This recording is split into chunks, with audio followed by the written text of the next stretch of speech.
Hello YouTube! Today, I'm going to give you a history lesson. This is a videotape.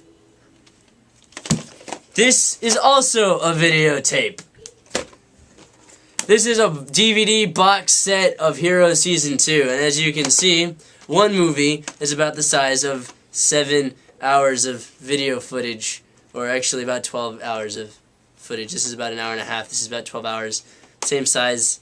So anyway, I was digging through my house the other day, and what did I happen upon but a whole gigantic collection of VHSs. As you know, I'm a little bit older than a lot of people on the internet. I'm about 18, and that means I lived through most of the VHS era, at least half of it. And as I recall, that these tapes were sold at places called video stores, where you could actually rent these tapes and bring them to your house and put them in your VCR. Of course, though, you must be reminded that we were asked to rewind the tape, and I'll go ahead and open the tape up. As you can see, there is something inside this cassette that is tape. This is where the movie is. And then once the movie's playing, it all transfers to this side of the cassette. And at the end of your movie, you would have to rewind it. Sometimes there would be special features in the tape, which would require you to watch the entire film and the credits included. And at the end of the credits, there would be maybe a making-of documentary. In this tape, that there's a never-before-seen interview with the director of this movie at the end of this tape. That's interesting. That's interesting. They're very delicate. They don't like to work all the time, especially when dust and gunk gets stuck inside the tape.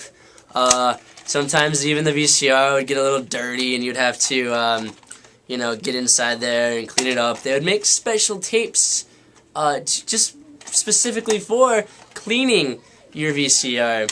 Now, when I did find that I had over 100 tapes, VHS tapes, in my house, and I saw that I had a reasonable amount of pretty entertaining movies, what did I do? I went out to my local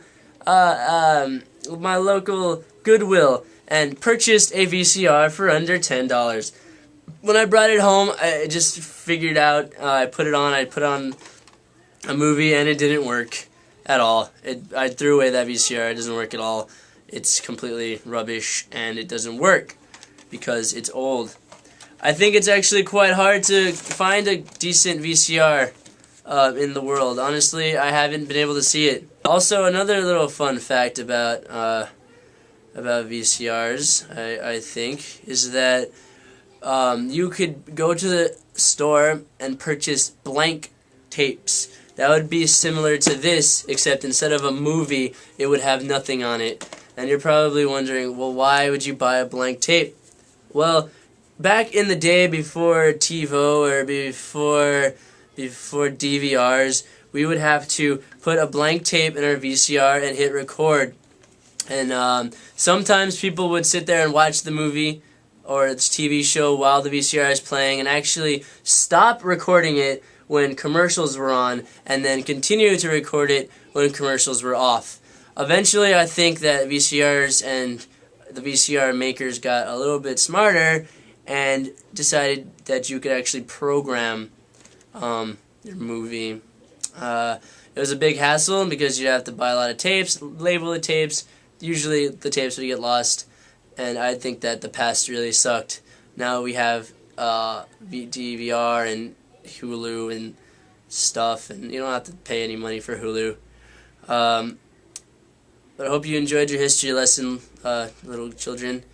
If anybody knows where to get a VCR, comment on me, because I really have a lot of movies that I want to watch.